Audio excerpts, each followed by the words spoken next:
نحمده ونصلي على رسوله الكريم اما بعد فاعوذ بالله من الشيطان الرجيم بسم الله الرحمن الرحيم رب اشرح لي صدري ويسر لي امري واحلل عقدة من لساني يفقهوا قولي۔ کل کا سبق کیا تھا؟ لوگوں سے تکلیف دور کرنا۔ کچھ عمل کیا کل آپ نے؟ کوئی مثال دے گا مثلاً کیا کیا؟ کیونکہ کل آپ کو طریقہ بتایا گیا تھا اور آج آپ سے پوچھنا چاہوں گی کہ پھر کیا کیا آپ نے؟ کہیں یہی تو نہیں کہ ہم انشاءاللہ مدد کریں گے ان کی اور انشاءاللہ ان کی تکلیفیں دور کریں گے۔ کیا کیا؟ کوئی ایک چیز بتائیے، آپ نے کیا کیا؟ انہوں نے اپنی کلاس فیلو کو تجوید میں مدد دی، اور کسی نے؟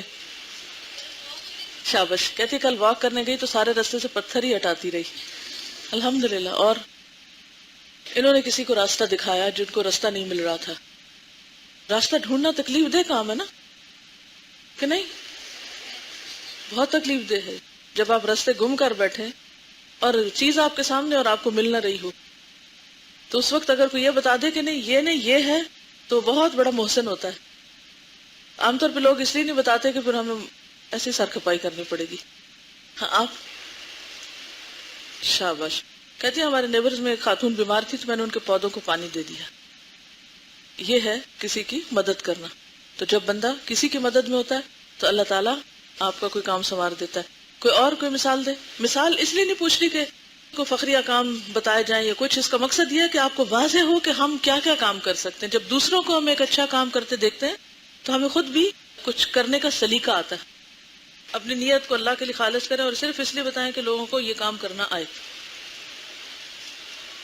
ان کی میڈ نے کہا کہ اس کو کسی نے قرضہ دیا ہے 4000 روپے اور ہر مہینے 100 روپے اس پہ سود دینا ہوگا، نہیں جب تک وہ قرضہ واپس نہیں ہو جاتا۔ تو انہوں نے کہا کہ تم اس کا قرضہ واپس کرو اور تمہارا بندوبست کرتی ہوں اور سود سے بچ جاؤ۔ اس میں 2 فائدے ہیں، ایک تو مدد کرنا الگ ہے لیکن حرام سے بچانا کسی کو۔ جی گڈ ایگزامپل۔ جب ہاسٹل میں بہت سارے لوگ ایک شیٹ پہ کھانا کھاتے ہیں تو ظاہر ہے ہر ایک کے سامنے جگ گلاس وغیرہ سب کے لیے کسی کو پکڑانا پڑتا ہے نا، بیچ میں کھانے کی ٹیبل پہ ہیلپ۔ اس وقت انسان کو خود بڑی بھوک لگی ہوتی اور انسان ڈسٹرب ہونا بالکل پسند نہیں کرتا کہ آپ منہ میں لقمہ لے جا رہے ہو، دوسرا کہتا ہے وہ گلاس پکڑاؤ، ہم آپ اریٹیٹ ہوتے ہیں، اچھا یہ لو اتنے میں، اور کوئی کہتا ہے وہ جا کے ادھر کر دو، آپ کو پھر غصہ آتا ہے۔ آپ جتنی دیر بیٹھتے ہیں غصہ کھاتے رہتے ہیں کھانے کے ساتھ ساتھ، اور اس کے علاوہ یہ ہے کہ کام کرتے بھی اور اجر بھی ضائع کرتے رہتے ہیں۔ تو اس میں یہ ہے کہ اگر صرف نیت بدل دی جائے اور اس وقت تھوڑا سا حوصلہ پیدا کر لیا جائے، جو کہ اگرچہ بڑا ہی مشکل کام ہے کیونکہ وہ بڑا آزمائش کا وقت ہوتا ہے نا، خود بھوک لگی ہے، ایک کچھ مانگ رہا دوسرا کچھ مانگ رہا، لیکن آپ کی اچھی پریکٹس ہو جائے گی، جب آپ مائیں بنیں گے نا تو بچے اسی طرح کھانا نہیں کھانے دیتے۔ اکثر بچوں کو تو اسی وقت واش روم جانا ہوتا ہے جب ماں کو کھانا کھانا ہوتا ہے۔ بہت دفعہ میں نے یہ چیز خود دیکھی ہے۔ 2 طرح کی مائیں ہوتی ہیں، ایک تو یہ کہ جو بچے کی تکلیف کو خود فیل کرتی ہیں کہ بچہ تکلیف میں ہے، اور دوسرے کہتے ہیں کیا مصیبت ہے یہ، اور بات بات پہ بچوں کو کوستی بھی چلی جاتی ہیں۔ تب یہ ہے کہ کوئی کام کرنا تو وہ آپ نہیں کرنا، کوئی اور تو نہیں اس وقت کرنے والا، تو جب آپ کو پتا ہے کہ آپ نہیں کرنا تو اجر تو نہ گنوائیں باتیں کر کے۔ جی آپ فرمائیے۔ ابھی کہتے ہیں کہ ان کی روم میٹ کو سردی لگ رہی تھی اور ان کو گرمی لگ رہی تھی، وہ پنکھا بند کرنا چاہتی تھی یا آن رکھنا چاہتی تھی۔ یہی مسئلے ہوتے ہیں چھوٹے چھوٹے گھروں میں بھی، جن پہ بعض اوقات لڑائیاں ایسی شروع ہوتی ہیں کہ عمر بھر تعلقات منقطع ہو جاتے ہیں۔ تو اس میں یہ ہے کہ پنکھا آہستہ کر لیا جائے، ایک کو چھوڑ کے لیٹ جائے اور دوسرا کسی اور طرح سے بیلنس کر لے اس چیز کو، اور کچھ ٹھیک ہے۔ اچھا اس معاملے میں ایک بات یاد رکھیے کہ بعض اوقات جیسے انہوں نے بتایا ان کی بہن کا ٹیسٹ تھا تو ان کے حصے کا کام انہوں نے کر لیا، یہ تو ہو گیا ٹھیک، لیکن اگر آپ یہ کریں کہ ان کا چونکہ ٹیسٹ تھا تو میں آج اپنی چھٹی کر لیتی ہوں، تو از اٹ وائز؟ کیا ایسا کرنا چاہیے؟ پھر اسی طرح اگر آپ کے پاس خود پیسے دینے کو نہیں اور آپ کسی سے سود پہ قرضہ لے کے تو ان کو دے رہے ہیں اور خود وہ اس کام میں پڑ گئے تو یہ بھی ٹھیک نہیں۔ کسی مصیبت زدہ کی مدد کرنا تو درست ہے، لیکن ایسے طریقے میں نہیں کہ جب آپ خود مصیبت زدہ ہو جائیں یا آپ ایک اور بڑا نقصان کر بیٹھے۔ اب کوئی کہے کہ میں بیمار ہوں مجھے دوا دو، تو آپ کہیں کہ میں اچھا نماز ہی نہیں پڑھتی چلو تمہیں دوا دیتی ہوں، تو آپ دونوں کو مینج کرنا ہوگا، دونوں کو بیلنس کرنا ہوگا۔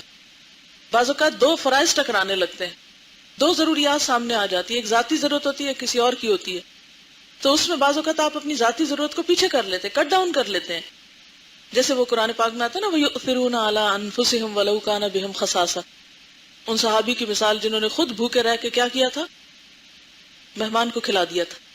انہوں نے اپنی ذاتی ضرورت کو کٹ ڈاؤن کر لیا. ایسا بھی آپ کر سکتے ہیں، ذاتی ضرورت کو اس حد تک کٹ ڈاؤن کر لینا کہ آپ خود سروائیو کر لیں. تو بعض اوقات دو ضروریات آمنے سامنے ہوتی، پھر آپ کو چوائس کرنی ہوئی. یہ مشکل مرحلے ہوتے ہیں. کچھ ہوتے ہیں ایشوز بڑے آسان ویری سمپل. کسی کو آپ نے تکلیف میں دیکھا، آپ نے اپنا کام چھوڑا، اس کی تکلیف دور کر دی، یہ تو ٹھیک ہو گیا. لیکن اکثر جہاں ہم ڈیسائیڈ نہیں کر پاتے اور جہاں ہم مار کھا جاتے ہیں یا چانس گنوا بیٹھتے ہیں، وہ اس طرح کی سچویشنز ہوتی ہیں جس میں دو فرائض سامنے آ گئے یا پھر دو ضروریات سامنے آ گئی. تو پھر اس میں اب کس فرض کو ترجیح دی جائے؟ گھر میں ماں بیمار ہے اور ادھر سے درس پہ بھی جانا ہے، اب کیا کریں؟ یا آپ یہ چھوڑیں یا وہ چھوڑیں. تو دونوں میں سے جو بھی چھوڑیں گے آپ غلط کریں گے. تو اب یہاں کیا کریں گے؟ اس میں دو صورتیں ہو سکتی ہیں. ایک یہ کہ ان لوگوں کے لیے کوئی آلٹرنیٹ کا انتظام کریں. دوسرا یہ کہ گھر میں لک آفٹر کرنے کے لیے آلٹرنیٹ کا انتظام کر لیں. یعنی آپ سارا دن والدہ کے پاس رہیں، اسے 1 گھنٹے 1.5 کے لیے کسی اور کو بلا کے ان کے پاس بٹھائیں اور خود درس دے آئیں. یا یہ ہے کہ آپ سمجھتے ہیں کہ آپ نہیں پہنچ سکتے تو آپ ان کے لیے کسی کو بھیج دیں، اور یہ نہیں کر سکتے کہ خود چپکے سے ادھر کھسک گئے بغیر بتائے، یہ چپکے سے ادھر سے آف کر گئے. یہ ایٹیٹیوڈ غلط ہے. ہم میں سے عام طور پہ لوگ یہ تھرڈ آپشن لیتے ہیں، نہ ایک حل ڈھونڈیں گے، نہ دوسرا ڈھونڈیں گے، تیسرا ڈھونڈیں گے، یا ادھر کو نقصان دیں گے یا ادھر کو دیں گے. تو یہ نہیں ٹھیک ہے نا. اور جی آپ فرمائیے. نہیں، کچھ نہ کچھ ہوتا ہے، انسان اس کے لیے بھاگ دوڑ کرے تو ہو جاتا ہے. آپ کیوں نہیں لوگوں سے تعلق بنا کے رکھتے کہ مشکل وقت میں کام آئے؟ یہ کہتی ہیں کہ ان کی امی بیمار ہیں، آج ایک بہن نے چھٹی کی، کل یہ کریں گی، تو اس طرح یہ مینج کریں گی. میں نے کہا یہ طریقہ غلط ہے. کہتی ہیں نہیں، کوئی بھی نہیں رہتا. میں نے کہا آپ نے لوگوں سے تعلق کیوں نہیں بنا کے رکھا ہوا کہ کوئی آپ کی مشکل میں کام آئے؟ یہ بے حد ضروری ہے. اگر ہمیں دین کا کام کرنا ہے نا، تو ہمیں اپنے رشتہ داروں کے ساتھ، اپنے دوستوں کے ساتھ، اپنے اور لوگوں کے ساتھ بنا کے رہنا ہوگا. تنہا یہ سفر نہیں ہو سکتا. آپ اپنے تعلقات دوسروں سے اچھے رکھیں تاکہ آج آپ ان کے کام آئے، کل وہ آپ کے کام آئے. اگر آج آپ کسی کے کام نہیں آتے تو کل دوسرا بھی آپ کے کام نہیں آئے گا. یہ ایک میں براڈر پرسپیکٹو میں بات کر رہی ہوں. اور اس میں کیا ہوتا ہے، پھر آپ کو اپنی خود غرضی سے باہر نکلنا پڑتا ہے، پھر آپ کو قربانی کرنی پڑتی ہے. تو یہ بے حد ضروری ہوتا ہے. دیکھیے کہ بعض اوقات انتہائی مجبوری میں آپ کو چھٹی یہاں سے بھی کرنی پڑ جاتی ہے، یا کہیں درس پہ جانا ہے وہاں سے کرنی پڑ جاتی ہے، یا کوئی اور اس طرح کا. یعنی انسانی مجبوریاں، خصوصاً ہمارا جو ماحول اور معاشرہ ہے، پاکستانی معاشرہ، اس میں بہت سی چیزیں ہمارے کنٹرول میں نہیں ہیں. مثلا باہر کے ملکوں میں بہت سے وعدے آپ آسانی سے پورے کر سکتے ہیں. کیوں؟ ٹریفک کے مسائل نہیں ہیں. ٹریفک کے مسائل ضرور ہیں، لیکن آلٹرنیٹ ایسے موجود ہیں، یا آپ کو آلریڈی پتا ہے، یا آپ کو انفارم کیا جاتا ہے کہ فلاں جگہ پر، یعنی آلٹرنیٹ بھی موجود ہیں. ایک سڑک پر رش ہے تو دوسرے سے آپ نکل سکتے ہیں. کانسٹنٹلی ریڈیو پر آپ کو بتایا جا رہا ہوتا ہے فلاں جگہ پر ٹریفک بلاک ہے، فلاں. ہمارے ہاں ایسا کوئی انتظام نہیں. اگر آپ کہیں جا کے پھنس گئے، جیسے کل میرے ساتھ ہوا، تو اس میں کیا ہوا کہ آپ کو پتہ ہی نہیں کہ آگے کیا مسئلہ ہے. مجھے آج پتہ چلا کہ مری روڈ بند تھی اور دوسری سڑک پہ بے تحاشا رش تھا. میں درس میں لیٹ ہو گئی. اب یہ چیزیں پہلے سے پتہ نہیں ہوتی بعض اوقات، یا یہ ہے کہ وہ انسان کے مائنڈ میں نہیں ہوتا کہ یہ بھی ہو سکتا ہے. تو اس طرح کی جو چیزیں ہیں ہمارے معاشرے میں، کئی چیزوں کے بارے میں ہم بالکل کنٹرول میں نہیں ہوتے. انتظامات نہیں. اگر ایک بس مس ہو گئی آپ کی، اور مس کیوں ہوئی؟ وہ تیز رفتاری کر کے ٹائم سے پہلے نکل گیا. یعنی ان کے بھی کوئی ٹائمنگز نہیں. ہر بندہ خود اپنی مرضی کرنے والا ہے. تو جس معاشرے میں منمانیاں بہت ہوتی ہیں، کوئی ڈسپلن نہیں، کوئی قانون نہیں، کوئی اصول نہیں، تو وہاں بہت سی چیزیں مینج کرنا بہت مشکل بھی ہو جاتا ہے. تو ایسی صورت میں بعض اوقات ایسا ہو سکتا ہے کہ آپ یہاں آنے سے رہ جائیں. تو اس کا یہ حل نہیں کہ چلو کوئی نہیں، کسی سے پوچھ لیں گے کیا ہوا، اور اس نے فون کر کے آدھی کہانی کلاس کی سنائی اور آدھی کسی کی لڑائی جھگڑے کی سنائی، اور چلو جی کال ہو گئی، پتہ چل گیا آج کلاس میں کیا ہوا. یہ نہیں. اصل بات یہ ہے کہ جو کچھ ہوا اس کو آپ مینج کریں. 2 گھنٹے میں یہ ہوا، وہ 2 گھنٹے مجھے کہاں پورے کرنے، 2 گھنٹے میں یہ ہوا، وہ کہاں پورے کرنے، یہ کہاں. یعنی اس پورے کو بھی پھر آپ اس طرح مینج کریں کہ آپ کی یہ چھٹی اگرچہ کمپنسیٹ نہیں ہو سکتی، مگر بالکل آپ اس کو وہ نہ کر جائیں کہ آپ کو 100% لاس ہو. ہاں آپ الحمدللہ. یہ کہتی ہیں کہ جب میں نے کورس جوائن نہیں کیا تھا تو 1 گھنٹے کے لیے بھی میرا نکلنا بہت مشکل ہوا کرتا تھا گھر سے، اور آج کل ان کی کلاسز 3 بجے تک جا رہی ہیں اور یہ اس کو مینج کر رہی ہیں. تو اللہ تعالیٰ نے ہمارے وقت کے اندر ایسی برکت رکھی. وقت جو ہوتا ہے نا الاسٹک کی طرح ہوتا ہے، آپ اس کو جتنی قوت ہے کھینچ لیں، ایک حد سے آگے جا کے تو نہیں کھینچے گا. مگر اس کے اندر ضرور اتنی کیپیسٹی ہوتی ہے کہ آپ اس کو کھینچ سکتے ہیں اور اسی ٹائم میں آپ بہت کچھ کر سکتے ہیں. اور اس کے لیے پھر آپ کو مینج کرنا آنا چاہیے. ٹائم مینجمنٹ تو پوری ایک سائنس بن چکی ہے. چلیے میں آج ایک چیز اور آپ کو بتا دیتی ہوں، اور اگر آپ اس کو پلے باندھ لیں تو بہت سے مسائل ویسے ہی حل ہو جائیں گے انشاءاللہ. کل ہم بات کر رہے تھے تکلیفوں اور پریشانیوں سے نجات کا طریقہ، کہ آپ لوگوں کی کاؤنسلنگ کس طرح کریں گے، کس طرح آپ ان کو گائیڈ کریں گے ان کی پریشانیوں میں. ٹھیک ہے، کل جو میں نے آپ کو پریشانیوں سے نجات کے طریقے بتائے تھے اسی کتاب کو بیس کر کے، کہ آپ یہ آگے بھی لوگوں کو بتا سکتے ہیں، اگر لوگ اس پر عمل کرنا چاہیں تو ان کو فائدہ ہو سکتا ہے. اس میں آخری چیز جو آپ ان کو مزید ایڈ کریں گے وہ ہے صبر اور انتظار. کوئی نسخہ صبر اور انتظار کے بغیر کام ہی نہیں کرتا. کوئی نتیجہ صحیح نکل ہی نہیں سکتا جب تک کہ آپ تکلیف اور مشکل میں انتظار نہ کریں. اگر آپ وقت سے پہلے ہی کرنا چاہیں گے تو نقصان کیا ہوگا؟ ہو سکتا ہے آپ اس چیز سے بالکل ہی ہاتھ دھو بیٹھیں. مثلا وہ ایک پیپر تھا، اب تو مجھے یاد نہیں، اس میں لکھا ہوا تھا کہ جسے لاروے میں سے تتلی نکلتی ہے نا، تو وہ کافی ٹائم لگتا ہے. یہ انڈے میں سے بچہ نکلتا ہے، تو جس پہلے بھی میں نے اس کی مثال آپ کو دی تھی، تو ٹائم لگتا ہے نا. تو اگر کوئی کہے کہ وہ ہو بیچارہ چوزا اندر تڑپ رہا ہے، اس کو توڑو اور جلدی سے باہر کھول کے نکالو اور آزاد کرو اس کو، تو کیا ہوگا؟ مر جائے گا. لاروے میں سے تتلی نے نکلنا ہے، وہ تڑپ تڑپ کے ہی نکلنا ہے. اور اگر آپ نے کاٹو اس کو، نکالو اس کو، تو کیا ہوگا؟ وہ مر جائے گی. آپ نے وقت سے پہلے اس کو نکال دیا. فطرت اپنا کام خود کرتی. اللہ تعالیٰ چاہتے تو کن کہہ کے زمین آسمان بناتے، لیکن اللہ تعالیٰ نے کس طریقے پر بنائے؟ یعنی ٹائم لگا کے. اور کوئی مثال صبر اور انتظار کی؟ بچے کی ولادت کا ایک فطری مرحلہ جو ہے وہ صبر اور انتظار کا ہے، اور اسی میں ہی عافیت ہوتی ہے اور اس کے اپنے کچھ فائدے ہیں. لیکن جو لوگ بے صبری کرتے ہیں، فوراً آپریشن کرتے ہیں، تو اس کے آپ دیکھیں کہ بعد میں کئی ایک نقصانات ہوتے ہیں. آپریٹ کر کے اگرچہ سہولت ہو جاتی ہے، مگر جو جسم ایک دفعہ کٹتا ہے تو پھر واپس اگرچہ اسے بظاہر جوڑ دیا جاتا ہے، مگر وہ اس طرح تو نہیں ہوتا جس طرح وہ کٹنے سے پہلے ہوتا ہے. جی آپ فرمائیے. جی ہاں، اگر کوئی کہے میں بہت بھی ذہین ہوں تو 1 سال میں نہیں میٹرک کر سکتا پہلی جماعت سے لے کر. جی آپ. جی ہاں، رات اور دن کس طرح گریجولی تبدیل ہوتے ہیں. ٹھیک، بہت سی نشانیاں اور مثالیں ہیں. اسی لیے جب تکلیف آ جاتی ہے، کوئی پریشانی ہو جاتی ہے، کوئی مصیبت آ جاتی ہے، تو پھر اس کے لیے علاج تو کرنا ہی چاہیے. یہ نہیں کہا گیا علاج نہ کرو. تو آپ کیا کریں گے؟ حرص تو رکھیں گے اچھی چیز کی، لیکن اس منزل تک پہنچنے کے لیے صبر اور انتظار سے کام لیں گے. کیا سمجھ آئی؟ سخت سے سخت تکلیف میں بھی مایوس نہیں ہونا. اچھے دنوں کی امید، انتظار اور حرص، اور اللہ سے دعا کے ساتھ مشکل کے جانے کا انتظار. کیا حالات ہمیشہ ایک جیسے رہتے ہیں؟ قرآن پاک میں آتا ہے تلک الایام نداولها بین الناس. یہ دن ہم لوگوں کے درمیان گھماتے رہتے ہیں. آج تمہاری باری اور کل دوسرے کی باری، میری باری یا اس کی باری. مثلا آج میں صحت مند ہوں اور میں کسی بیمار کو دیکھتی ہوں تو میں سوچوں نہیں بیمار تو یہ ہے، یہ جانے اس کا کام جانے، میں تو صحت مند ہوں. کیا میرے پاس کوئی گارنٹی ہے کہ میں ہمیشہ صحت مند ہی رہوں گی؟ نہیں ہے نا. تو کل کسی اور کی باری ہو سکتی بیمار ہونے کی، آپ کی ہو سکتی، میری ہو سکتی. تو مشکلات تو آئیں گی، لیکن وقت ایک جیسا ہرگز نہیں رہتا. اللہ تعالیٰ خود کہتے ہیں ہم پھیر دیتے ہیں، ہم پھیرتے رہتے ہیں. اچھا، پھیرنے کو آپ کانسیپٹ لائیں یوں راؤنڈ، چکر سے گھمانا یا پھیرنا، یہ ہوتا ہے نا.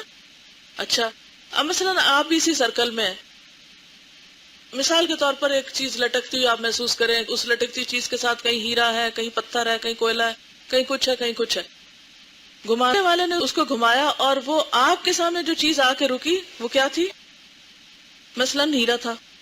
آپ بہت خوش ہو گئے کہ میں بہت لکی ہوں، اور آپ پراؤڈ ہو گئے، اور دوسروں کو آپ یہ سب تو کیا ہے؟ یہ بد قسمت ہے سارے. اصل خوش قسمت تو میں ہوں جس کے ہاتھ میں ہیرا آیا. لیکن اس سرکل کو گھومنے سے کون روکے گا کہ آپ کے ہاتھ میں ہمیشہ ہیرا رہے اور آپ پر ہمیشہ اچھا ہی وقت رہے؟ یہ ایام تو ہر ایک کے پاس ایک جیسے رہتے ہی نہیں. تلک الایام نداولها بین الناس، یہ تو گھومیں گے. آج آپ کا اچھا دن ہے، you have a good day today, تو کل کیا ہوگا؟ کسی اور کا اچھا ہوگا، اور ہو سکتا ہے جو آج کسی پر وقت ہے وہ کل آپ پر ہو. کیا ایسا ہوتا ہے؟ یہ بات ایسے ہی ہے نا. لیکن آج کا دن میں کیسے کاٹ رہی ہوں، یہ ہے میرا امتحان. یہ ہے مجھ سے دیکھا جا رہا آج میں کیا کر رہی ہوں. اگر میرے ہاتھ میں کوئلہ آیا ہے تو میرا ریئیکشن کیا ہے، اور اگر میرے ہاتھ میں ہیرا آیا تو میرا ریئیکشن کیا ہے. یہ ہے ٹیسٹ، اور جسے کہتے ہیں نا وَنَبْلُوكُمْ بِالشَّرِّ وَالْخَيْرِ فِتْنَةً، شر اور خیر، اچھا اور برا، دونوں آزمائش. یہ نہیں کہ امتحان صرف تکلیف میں ہے یا ناپسندیدہ اور ناگوار چیزوں میں ہے. امتحان تو نعمتوں میں بھی ہے. اولاد جہاں ایک نعمت ہے وہاں دشمن ہے، مال جہاں خیر ہے وہاں فتنہ ہے یا نہیں؟ سب امتحان ہے. ایسے ہی ہے نا کہ جیسے آپ میں سے چند لوگوں کو مختلف چیزیں دے کے بھیجا جائے، اچھا یہ لے جاؤ، تم اس کے ساتھ جاؤ کچھ کرو. مثلا ایک استاد ہے، وہ اپنے مختلف شاگردوں کو مختلف کام دیتا ہے، جیسے اسائنمنٹس ہوتی ہیں، پیپرز ہوتے ہیں، بہت سے کام ہوتے ہیں، اور سب مختلف کام کر کے واپس لاتے ہیں. یا آپ کا پیپر لیا جاتا ہے، ہر ایک مختلف طرح کے رسپانس کرتا ہے. تو یہ کیا تھا؟ امتحان بتاتا ہے کہ آپ کہاں کھڑے ہیں، آپ کی اصلیت کیا ہے، آپ کی حقیقت کیا ہے. ٹھیک ہے نا؟ وقت تیزی سے گزر رہا ہے نا، جیسے حدیث میں بھی آتا ہے کہ قیامت کے نزدیک یتقارب الزمان، وقت قریب قریب آ جائے گا. سال مہینوں، مہینے دنوں، دن گھنٹوں کے ہو جائیں گے، جیسے ایسی فیلنگ ہوگی. پہلے ہماری نانی دادی یہ کہا کرتی تھی کہ اگر کوئی کسی کے ساتھ زیادتی کرتا تھا تو وہ کہتی تھی ہم نہیں، ہماری نسلیں دیکھیں گی کہ اس شخص کا نتیجہ کیا نکلتا ہے اس کے سامنے. لیکن اب تو نسلیں کیا، انسان خود اپنی زندگی میں دیکھ لیتا ہے اور جلدی نتیجے سامنے آ جاتے ہیں کہ برا کرنے والوں کا انجام کیا ہوتا ہے. یہ ہو نہیں سکتا کہ کوئی برائی کرے اور پھر وہ اس کا مزہ نہ چکھے، الا یہ کہ وہ توبہ کر کے پلٹ آئے اور باز آ جائے اور دوسرے سے معافی مانگ لے. اگر آپ زیادتی کر رہے ہیں تو زیادتی کا بدلہ پھر آپ کو برداشت بھی کرنے کے لیے تیار رہنا چاہیے. تو بہرحال آج کی جو بات ہے وہ اس بات کے گرد گھومتی ہے کہ دن تو بدلیں گے پھریں گے، ہر حالت ایک امتحان ہے. دیکھا یہ جائے گا ہم کیا کرتے ہیں. کیا ہم صبر سے کام لیتے ہیں، تحمل سے کام لیتے ہیں، برداشت کر جاتے ہیں، یا ہم ایک نیگیٹو ری ایکشن کے ساتھ کی ایک کڑاہے پہ پانی پھیر دیتے ہیں. Where do we stand؟ یہ ہے ہمارا امتحان. تو آئیے دیکھتے ہیں کہ مومن کو جب کوئی تکلیف پہنچتی ہے تو اس وقت وہ کیا کرتا ہے، اور وہ تکلیف اس کے لیے گناہوں کو دھونے کا ذریعہ بن جاتی ہے. حضرت عبداللہ بن مسعود رضی اللہ تعالی عنہ نے فرمایا، ایک دن میں رسول اللہ صلی اللہ علیہ وسلم کے پاس گیا، آپ بخار میں مبتلا تھے. میں نے اپنے ہاتھ سے آپ کو چھوا اور عرض کی، یا رسول اللہ، آپ تو شدید بخار میں مبتلا ہیں. رسول اللہ صلی اللہ علیہ وسلم نے فرمایا، ہاں مجھے اس قدر بخار ہوتا ہے جتنا تم میں سے 2 آدمیوں کو ہوتا ہے. میں نے کہا، پھر آپ کے لیے 2 اجر ہے؟ آپ نے فرمایا ہاں. پھر فرمایا، کوئی مسلمان ایسا نہیں جس کو تکلیف پہنچی مگر اللہ تعالیٰ اس کے عوض اس کے گناہ گرا دیتا ہے جیسے درخت اپنے سوکھے پتے گرا دیتا ہے. اچھا، ہمارا رویہ کیا ہوتا ہے اگر ہمیں تکلیف آئے؟ ہم کہتے ہیں میں ہی رہ گئی تھی، کسی اور پہ کیوں نہیں گیا، مجھ پہ کیوں آیا مسئلہ. ہم الٹا شکوے شروع کر دیتے ہیں نا اللہ تعالیٰ سے، اور واویلا شروع کر دیتے ہیں. بعض اوقات ایسا ہوتا ہے جیسے کسی کے اوپر کوئی مصیبت آئی ہوئی ہوتی ہے نا، تو ہم دیکھ دیکھ کے خوش ہو رہے ہوتے ہیں، اچھا نا پکڑا ہوا ہے. یہ بھی ایک ایٹیٹیوڈ ہے معاشرے میں. ہمیں کیا معلوم کہ وہ تو دنیا میں ہی صفائی کر کے جا رہا ہے اور تم اس پہ خوش ہو کے اپنی آخرت برباد کر رہے ہو. یعنی کسی کے اوپر کوئی مصیبت آئے تو ہمارا شیطانی ذہن فوراً کس پہ جاتا ہے؟ کچھ کیا ہوگا نا اس نے، پکڑ آئی بھی ہے نا اس پہ، اچھا ہوا پکڑا گیا، اب اسے چل جائے گا پتا جو اس نے کیا. چاہے منہ سے نہ بھی کہے، بعض اوقات منہ سے بھی لوگ کہتے ہیں، لیکن اس طرح کے شیطان خیال ڈالتا ہے. اب آپ خود سوچئے کہ کسی کی مصیبت ہمیشہ نہیں رہتی، لیکن آپ کی بھی ساتھ آزمائش ہو گئی، آپ کا بھی امتحان ہو گیا، تو آپ نے کیا کیا اس موقع پر؟ ایک اور حدیث ہے، حضرت جابر بن عبداللہ بیان کرتے ہیں کہ رسول اللہ صلی اللہ علیہ وسلم ام الصائب یا ام المسیب کے ہاں آئے.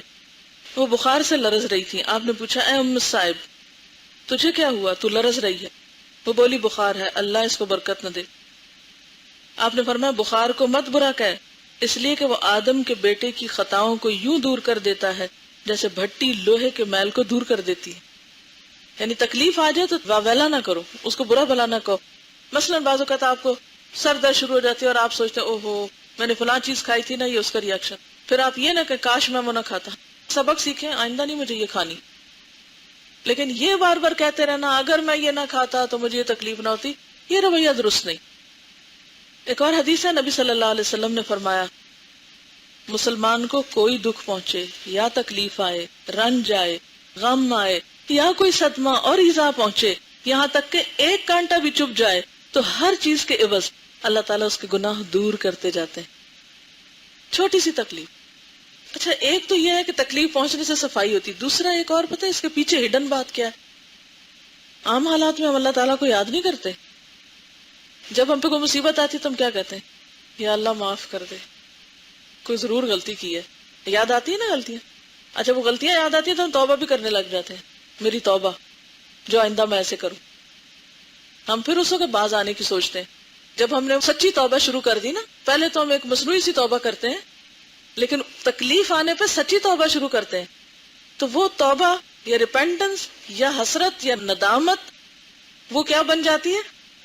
ازالہ. کس کا؟ گناہوں کا. اگلی حدیث ہے، حضرت عائشہ رضی اللہ تعالی عنہا فرماتی ہیں رسول اللہ صلی اللہ علیہ وسلم نے فرمایا کسی مسلمان کو کانٹا لگے یا اس سے زیادہ کوئی دکھ پہنچے تو اللہ تعالیٰ اس کے عوض اس کا ایک درجہ بڑھا دیتے ہیں اور اس سے ایک گناہ بھی مٹا دیتے ہیں. بعض اوقات ایسا ہوتا ہے نا، پیپر میں کامن پن لگا رہے ہیں، باتیں بھی کر رہے ہیں، اور وہ پیپر میں جانے کے بجائے کہاں چلی جاتی ہے. تو اس وقت اگر آپ یہ سوچ لیں کہ یہ بھی گناہوں کا کفارہ ہو گیا ہے، تو انشاءاللہ اللہ تعالیٰ اس کے عوض آپ کو بہترین جزا دیں گے. اب دیکھیے کہ کچھ بیماریوں پر انعام جو ہے وہ نبی صلی اللہ علیہ وسلم کی زبان سے ہمیں پتہ چلے. مثلا آگے دیکھیے، اگر بینائی جاتی رہے، کسی کو مرگی کی تکلیف ہو، کوئی طاعون کی بیماری سے فوت ہو، جس عورت کے بچے فوت ہو جائیں تو وہ قیامت کے دن اس کے لیے دوزخ سے آڑ بن جائیں گے. اسی طرح اگر کسی سے کوئی جرم ہو گیا ہو اور اس پہ حد جاری کی جائے، ایک دنیا میں سزا مل گئی، چور کے ہاتھ کٹ گئے یا زانی کو سنسار کر دیا گیا، تو وہ بھی کیا بن جاتی ہے؟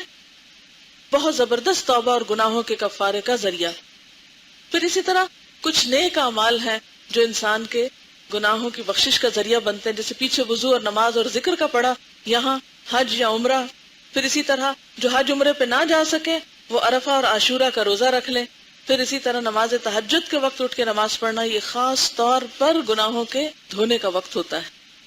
حضرت ابو ہریرہ رضی اللہ تعالیٰ عنہ سے روایت ہے کہ رسول اللہ صلی اللہ علیہ وسلم نے فرمایا ہمارا پروردگار بلند برکت والا ہے، ہر رات اس وقت آسمان دنیا پہ آتا ہے جب رات کا آخری تہائی حصہ رہ جاتا ہے، سحری کے وقت سے پہلے.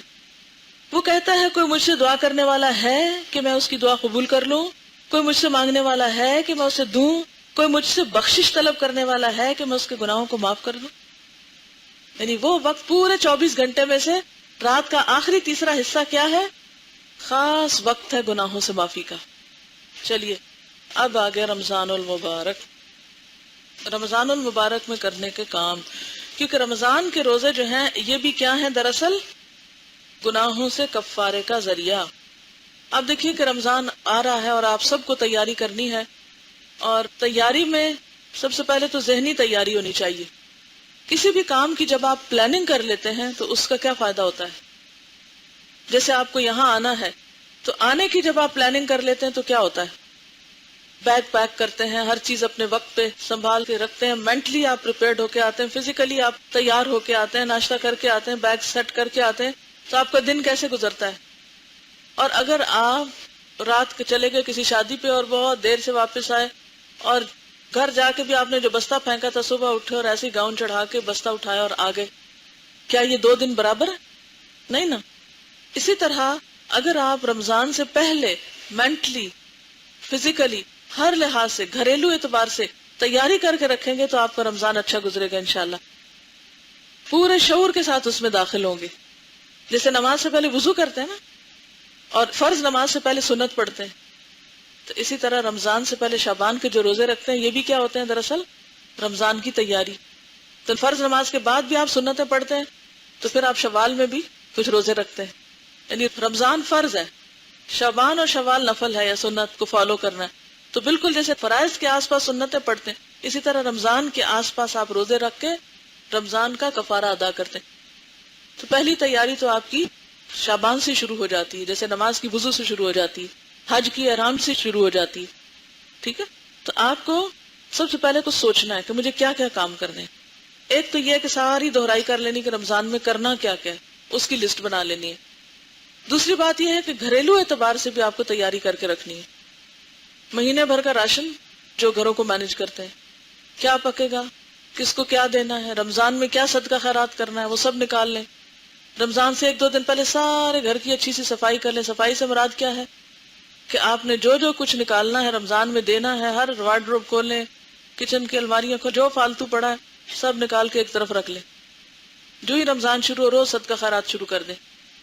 عزیزوں اور رشتہ داروں کو کیا تحفے تحائف دینے ہیں، عیدیاں کیا دینی ہے، اور کیا کرنا ہے، عید پہ کپڑے کون سے پہننے ہیں، بچوں کو کیا پہنانا ہے، وغیرہ وغیرہ۔ یہ ساری چیزیں اگر آپ شعبان کے آخری عشرے میں کر لیں تو پورا رمضان آپ کو اطمینان سے گزر سکتا ہے۔ پھر یہ ہے کہ رمضان آ گیا، سب سے پہلا کام کیا کرنا ہے، آپ نے روزے رکھنا ہے۔ رسول اللہ صلی اللہ علیہ وسلم نے فرمایا، جس شخص نے ایمان کے ساتھ ثواب کی نیت سے رمضان کے روزے رکھے تو اس کے پہلے گناہ معاف کر دیے جاتے ہیں۔ تو رمضان گناہوں کی بخشش کا بھی ذریعہ ہے، ٹھیک ہے؟ اسی کے ساتھ لنک کر رہی ہوں آپ کو۔ اور اس کی دلیل کیا ہے؟ نبی صلی اللہ علیہ وسلم نے فرمایا، جس نے ایمان اور ثواب کی نیت سے اللہ کی رضا کی خاطر رمضان کے روزے رکھے اس کے پچھلے گناہ معاف ہو جائیں گے۔ تو جس طرح آپ نے صلاۃ التوبہ پڑھی تھی، جس طرح آپ نے ذکر اذکار شروع کیے، ان سلسلوں کو رمضان میں اور تیز کر دینا ہے تاکہ رمضان گزرے تو پورے کے پورے ہم گناہوں سے نکلے ہوئے ہوں۔ کیوں؟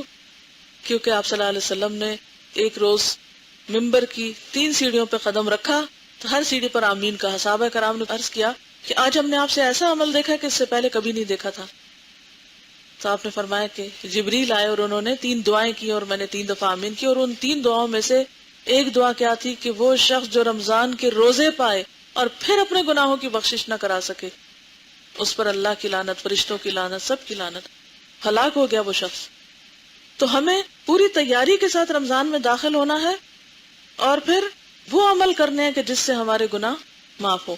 تو پہلا کام اللہ کی رضا کی خاطر روزے رکھنا، کسی انسان کو جواب دینے کے لیے نہیں، کہ کسی کی شرم میں نہیں۔ لوگ کہیں گے لو اتنی بڑی ہو گئی بھی روزے نہیں رکھتی، یا میرے ابا کیا کہیں گے یا اماں کیا کہیں گے، وہاں سے ڈانٹ پڑے گی۔ نہیں، کسی کے لیے نہیں، اللہ کے لیے، ٹھیک ہے؟ نبی صلی اللہ علیہ وسلم نے فرمایا، جس نے اللہ کی راہ میں 1 دن کا روزہ رکھا، اللہ تعالیٰ اس کے چہرے کو جہنم سے 70 سال کی مسافت کے برابر دور کر دیتے ہیں۔ اب دیکھیں، مشرق اور مغرب کا فاصلہ جو زمین کے اعتبار سے ہے وہ بھی زیادہ 25-30 گھنٹے کا فاصلہ جہاز پہ۔ اگر آپ ایک اینڈ سے دوسرے اینڈ پہ جائیں 30 گھنٹے لگ جائیں گے، 40 گھنٹے جہاز پہ لگ جائیں گے آپ کو۔ لیکن اگر آپ اللہ کی خاطر روزہ رکھتے ہیں، فی سبیل اللہ، اللہ کی رضا کے لیے، تو گناہوں میں اور انسان میں، یا جہنم میں اور انسان میں کتنی دوری ہو جاتی ہے؟ جیسے 70 سال کا فاصلہ ہو، یعنی 70 سال کوئی چلے، یعنی اس سے بھی زیادہ کہ جو آپ کے زمین کے مشرق و مغرب ہے۔ اور پھر اس کے علاوہ بھی بہت سے فائدے ہیں کہ جنت میں ایک دروازہ ہے جسے ریان کہا جاتا ہے، قیامت کے دن صرف روزہ دار اس سے داخل ہوں گے، ان کے سوا کوئی داخل نہیں ہوگا۔ آج ارادہ تو یہ تھا کہ رمضان کے بارے میں کچھ کریں گے، لیکن کچھ چیزیں جو ہیں رہ گئی۔ لیکن یہ ایک چھوٹی سی کتاب ہے، رمضان المبارک، ذاتی اور دعوتی لاہ عمل۔ اس میں ذاتی اصلاح کے بارے میں بھی دیا ہوا ہے کہ کیا کیا کرنا ہے، اور دعوت دین کے کیا کام آپ کو کرنے ہیں۔ یہ سب آپ پڑھ سکتے ہیں، آپ گروپس میں پڑھ لیجئے اس کو، مقاصد کیا ہیں اس کے، پھر رمضان کی منصوبہ بندی کی ساری باتیں جو مجھے آپ سے کرنی وہ سب یہاں لکھی ہوئی ہیں۔ تب اللہ تعالیٰ کیا چاہتے ہیں؟ میری زبان سے نہیں سنیں، اپنی آنکھوں سے پڑھیں اور اس کو کر لیں جو کرنا ہے۔ تو ذاتی اصلاح کے کام بھی ہیں اور اس کے لیے باقاعدہ پلانرز اور کچھ چارٹس وغیرہ بھی بنائے ہوئے ہیں، اور اس کے علاوہ دعوت دین کا کام آپ کیسے کریں، خاص طور پر وہ لوگ جیسے ایڈوانس کورس کر رہے ہیں وہ ٹریننگ دے کر ساتھ دوسروں تک میسج کس طرح کنوے کریں، تو یہ ترجمہ قرآن کا پروگرام کس طرح کریں، یہ ساری منصوبہ بندی اس میں۔ یہ الحمدللہ پچھلے سال کراچی میں جو میں نے ایڈوانس کورس کرایا تھا اس وقت دورہ قرآن کرانے کا طریقہ بھی سکھایا تھا، تو یہ کتاب اس موقع پہ تیار ہوئی تھی۔ اس میں کچھ چارٹس وغیرہ، کچھ مختلف آپشنز آپ کے پاس ہیں، تو آپ لوگ اس کو دیکھ سکتے ہیں۔ اور پھر جو بھی یہ کتاب استعمال کرے کسی بھی طرح تو آخر میں یہ ایک رپورٹ فارم ہے یا ایک فیڈ بیک فارم کہہ لیں، وہ آپ اگر بھجوا دیں تو اس کی روشنی میں ہم اس کتاب کو آئندہ سالوں کے لیے مزید امپروو کر سکتے ہیں، اور اس میں آپ کا حصہ بھی شامل ہو جائے گا، اور آپ کے مشوروں پر جو عمل کریں گے وہ آپ کے لیے صدقہ جاریہ ہو جائے گا. ٹھیک ہے؟ اس میں یہی طریقے بتائے ہوئے، آپ یہ کر سکتے ہیں، یہ نہیں تو یہ کر لیں، یہ نہیں تو یہ کر لیں، یہ سب اس کتابچے کے اندر باتیں آپ کو آپشنز دی ہوئی ہیں کہ آپ مختلف کیا کام کر سکتے، کیونکہ اللہ تعالیٰ نے مختلف مزاج بنائے ہیں، ہر ایک کی ضرورت مختلف بنائی ہے، تو اس میں ہر ایک کے حالات مختلف ہیں، تو اپنے حالات کے مطابق آپ چیزوں کو چن سکتے ہیں. ٹھیک ہے؟ یہی دو باتیں آخر میں آپ کو کہوں گی، ایک تو صبر اور دوسرے تعمیری سوچ. یعنی میرا آپ کے لیے میسج کیا ہے؟ مشکلات میں صبر اور انتظار، اور عام حالات میں کنٹینیوسلی تعمیری سوچ، اور کیا کروں اور کیا کروں، اس کام کو اس سے بہتر کیسے کروں. کسی مقام پہ پہنچ کر چین نہیں، کبھی نہیں سمجھنا کہ میں نے بہت کچھ کر لیا. جس دن آپ نے اپنے آپ کو عالم سمجھ لیا آپ جاہل ہو گئے، جس دن آپ نے سمجھ لیا آپ نے بہت کچھ کر لیا آپ ٹھہر گئے، آپ کا زوال شروع ہو گیا. اچھے کام پر کبھی بھی مطمئن نہیں ہونا، اچھے سے اچھا کر کے بھی کیا سوچنا ہے، اس کو اور اچھا کیسے بناؤں.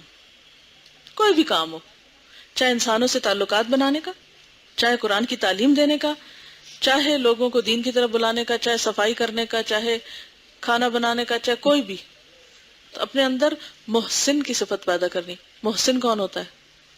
ہر کام کو انتہائی خوبصورت طریقے سے کرنے والا، اچھے سے اچھے طریقے سے کرنے والا. ٹھیک ہے؟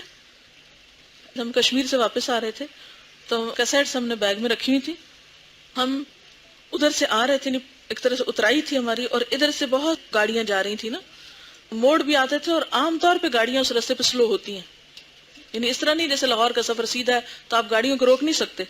وہاں کیا ہوتا ہے، خاص طور پر موڑ یا کسی ایسی جگہ پر گاڑی سلو ہو جاتی ہے، اور دوسرا شخص بھی بالکل قریب سے گزرتا ہے نا آہستہ پیس پہ، تو ہم ڈرائیور کو دیتے تھے، ڈرائیور ہاتھ روک کے کیسٹ دیتے تھے، کیونکہ ڈرائیور کچھ نہ کچھ گانے وانے سن رہے ہوتے ہیں نا، تو ہم کیا کرتے تھے، گاڑی کو ہاتھ دیتے تھے، کیسٹ نکال کے اسے دیتے تھے کہ اب یہ سنتے ہوئے جاؤ نا. تو اس طرح تقریباً ہم نے بہت سارے، وہاں 50 یا اس سے بھی زیادہ کیسٹس ہوں گے جو ہم نے پورا رستہ آتے ہوئے پکڑاتے گئے. ہم نے کہا اگر 50 میں سے ایک بھی سن لے گا نا، اور اس کی ایک بھی اچھی عادت ہو جائے گی، تو انشاءاللہ تعالی ہمارا سفر فی سبیل اللہ لکھا جائے گا.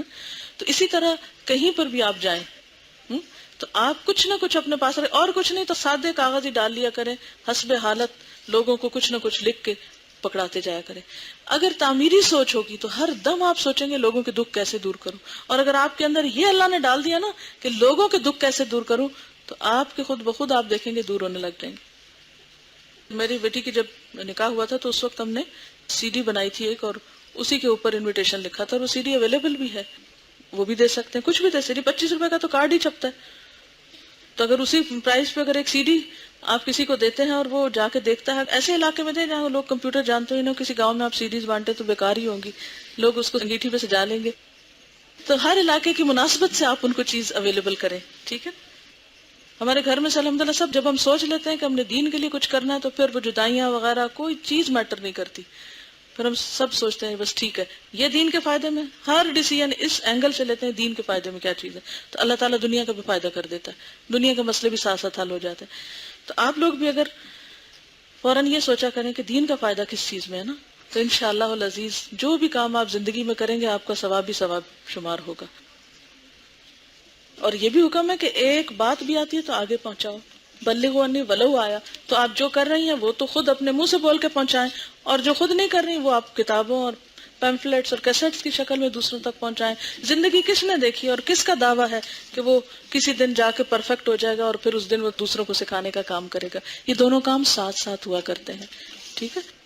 میں بے حد معافی چاہتی ہوں، میری کسی بات سے کسی چیز سے آپ کو کوئی تکلیف کسی کو بھی پہنچی ہو تو میں واقعی آئی ڈو مین اٹ، یہ نہیں کہ میں اوپر سے کوئی تصنع سے یہ بات کر رہی ہوں، پلیز آپ درگزر کیجئے. جی آپ فرمائیے. اصل میں برانچ کھولنے کے لیے کچھ اصول، ضابطے، قاعدے، کچھ تیاری ہونی چاہیے. تیاری کے بغیر کوئی بھی کام کریں گے تو وہ پھر الٹا ہو جاتا ہے. جیسے آٹا گوندے بغیر روٹی پکائیں تو کیسی روٹی بنتی ہے، اور گوندنے کے لیے اس کو کتنی مار پڑتی ہے. تو اسی طرح آپ جب تک منج نہ جائیں، آپ جا کے برانچیں کھول لیں تو کباڑا ہو جائے گا. تو برانچ نہ کھولنے کی فکر کیا کریں، کلاس سے شروع کریں، گریجولی آگے بڑھیں، میں نے خود 20 سال تک ایک ایک دو دو لوگوں کو پڑھایا، چھوٹی چھوٹی کلاسز کو پڑھایا. پچھلے ابھی 10 سال میں یہ کام شروع کیا جو ایک کلاس یا ایک سیٹ اپ کے ساتھ ہے. اس سے پہلے میں نے ہمیشہ اپنے حیثیت کے مطابق 1 کو پڑھا، 2 کو پڑھا، 10 کو پڑھا، 20 کو پڑھا، 100 کو پڑھا، ہفتہ وار پڑھا، ہفتے میں 2 دفعہ پڑھا، ہفتے میں 3 دفعہ، کرتے کرتے کرتے جب میں نے دیکھا کہ اب میری گرپ ہوئی ہے کچھ، پھر میں نے ایک کلاس کی شکل میں اس کو دیا. اب اگر میں 1 سال پڑھ کے اگلے سال میں جب لوگ اکٹھے کر کے پڑھانا شروع کر دوں، پتہ نہیں کیا کیا غلطیاں کروں. تو آپ کو انشاءاللہ طریقے مختلف سکھائے جائیں گے، لیکن گریجولی آگے بڑھیں، صبر اور انتظار کے ساتھ. جلدی نہ کریں اس کام میں. اگر آپ کی نیت اور ارادہ ہے اللہ تعالیٰ ضرور راستے کھولے گا. 3-4 لوگ مل جائیں تو پھر اسٹرینتھ ہو جاتی ہے، پھر برانچ کھول لیں آپ، لیکن اس کے لیے بھی ٹریننگ لیں، گائیڈنس لیں، پھر برانچز کھولیں. کیونکہ ہمیں کوئی شوق نہیں ہے کہ ہمارے نام سے کوئی 10-20 کھلی ہوئی ہوں، ہرگز کوئی شوق نہیں. یہ ضرور شوق ہے کہ ہر بندے تک قرآن پہنچے، لیکن یہ شوق نہیں ہے کہ ہر جگہ الہدا کا نام لہرا رہا ہو، کیونکہ دنیا سے تو کوئی انعام نہیں چاہیے. یہ ضرور ہے کہ ہر جگہ کی ایسی کوالٹی ہو کہ واقعی پھر لوگوں کو صحیح فائدہ پہنچے. جن لوگوں نے بغیر کسی تربیت اور تعلیم اور ٹریننگ کے زبردستی برانچز کھولنی ہیں، بس وہ ادھر ادھر لڑک رہے ہیں، پریشان ہوتے ہیں پھر. تو قرآن کلاسز سے آغاز کریں، ایک ایک کو پڑھائیں، اور پھر آہستہ آہستہ تجربہ حاصل کرتے کرتے آگے بڑھیں. تو انشاءاللہ تھوڑے سالوں میں بھی زیادہ کام ہو جائے گا. پھر انشاءاللہ میرا دل چاہتا تھا کہ میں جلدی کام کروں. میں جو پی ایچ ڈی کری تھی میں کہتی تھی میں نے درس دینے، مجھے بس اندر ایک ابال ہوتا تھا درس کروں درس کروں. میرے استاد صاحب نے مجھے بالکل منع کر دیا کہ صرف ہفتے میں 1 درس. 4 سال تک وہ مجھے ہلنے نہیں دیا. انہوں نے کہا آپ کیا پڑھیں گی اگر آپ سارا وقت گھومتی پھرتی رہی، آپ کی اپنی پروگرس رک جائے گی. تو میں کہتی تھی کیا پتا میں مر جاؤں تو پھر میں کیسے سکھاؤں گی، اتنی گمراہی پھیلی. کہتے تم اس کی ذمہ دار نہیں ہو، تم خود ہی نہیں ابھی تیار، تو تم کیسے آگے سکھاؤ گی. خود اپنا علم بڑھاؤ، اور جب تم یہ پختہ کر لو گی تو پھر تم آئندہ چند سالوں میں اتنا کام کر لو گی جو اس ڈگری اور اس علم کے بغیر بہت سارے سالوں میں بھی نہیں کر سکو گی. اور ان کی یہ بات بالکل درست تھی. تو الحمدللہ جب میں پڑھتی تھی تو ایز اے اسٹوڈنٹ بے حد محنت کرتی تھی، لیکن تبلیغ میں نے زندگی میں چھوڑی کوئی نہیں. ہفتے میں 1 دفعہ 1 گھنٹہ کہیں نہ کہیں لگی ضرور رہی ہوں، چھوٹا چھوٹا چھوٹا چھوٹا. لیکن جب پوری طرح فیل کیا کہ ہاں اب میں پریپیئرڈ ہوں، اور اس کو بھی 6 مہینے مجھے لگے یہ الہدا کے سیٹ اپ کو قائم ہونے میں. میں جب واک کرتی تھی روز تو میں سوچتی تھی کہ 1 قدم آگے چلا گیا تو واپس نہیں پلٹنا، تو سوچ سمجھ کے فیصلہ کرنا ہے. تو جلد بازی نہیں کریں، صبر، انتظار، اور اللہ سے مضبوط تعلق جوڑیں، علم میں پختگی پیدا کریں، ہر آئندہ دن کو پچھلے سے بہتر بنائیں. تو پھر انشاءاللہ آپ کچھ تھوڑا بھی کریں گے نا بہت ہو جائے گا. میں آپ سب کو اس رب کے سپرد کرتی ہوں جس کے سپرد کی ہوئی چیزیں ضائع نہیں ہوا کرتی. اللہ تعالیٰ آپ سب کو ضائع ہونے سے بچائے، اور دنیا اور آخرت میں آپ سب کے لیے آپ کے مستقبل کو بہترین کر دے. اللہ تعالیٰ ہم سب سے درگزر فرمائے اور واقعی ہمارے گناہوں کو دھو ڈالے اس وقت جب کہ ہم اس سے ملاقات کریں. سبحانک اللہم و بحمدک نشہد ان لا الہ الا انت نستغفرک و نتوب الیک. السلام علیکم و رحمۃ اللہ وبرکاتہ.